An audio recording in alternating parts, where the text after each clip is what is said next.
A state health department inspector has determined that two women who died in the Cleveland County Detention Center in late 2022 were inadequately supervised as they awaited mental health evaluations. For more details, I spoke with reporter Whitney Bryan with our content partner Oklahoma Watch, who's been covering this story for many months. Whitney, as succinctly as you can, explain the circumstances and the timeline for the deaths of these two women at the Cleveland County Jail. Well, a lot of your viewers have probably already heard the stories of Catherine Milano and Shannon Hanchett. She was better known as the Cookie Queen to a lot of folks in Norman. These women were both arrested in November of last year, both of them during what police are calling a mental health crisis. And both of them were in the Cleveland County Jail waiting for a mental health assessment when they died in December of last year. So, Whitney, give us more details about what the state health inspector actually discovered. What that inspector found is that the jail was not doing vital checks on inmates there who are in critical care. So that's folks who might be violent, who are having mental health crises, people who are suicidal. They're placed under critical watch, and they have to be checked on at least every 15 minutes to ensure their safety. The inspector discovered that those checks were often being missed in the jail, as well as hourly checks that happen for anyone detained in the jail, whether they're in critical condition or not. Whitney, ultimately, what was the cause of death for these two women?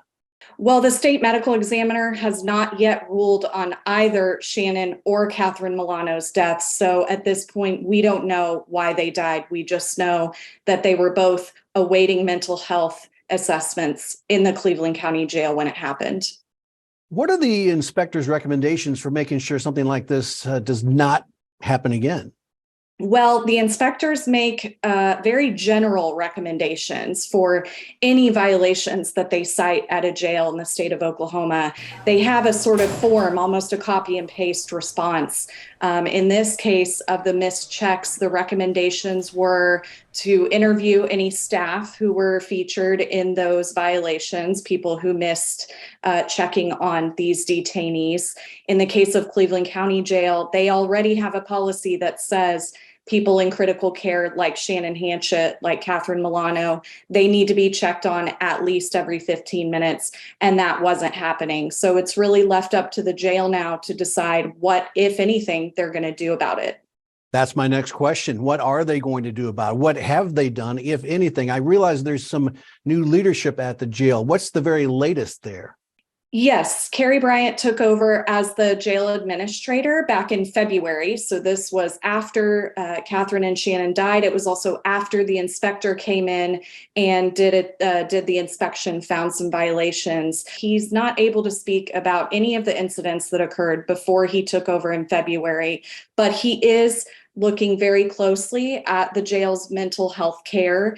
Carrie's background is he used to teach crisis intervention training, mental health training to police officers and law enforcement across the state. So this is an issue he cares a lot about, is very passionate. So we'll just have to wait and see what, if anything, changes.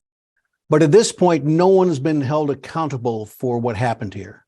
That's right. So far, nobody has been prosecuted. And of course, the incidents with Catherine and Shannon, their death investigations cannot be closed until we know what the cause of death was. As we mentioned, we're waiting to hear from the state medical examiner on that. So certainly nothing will be decided before those results are revealed.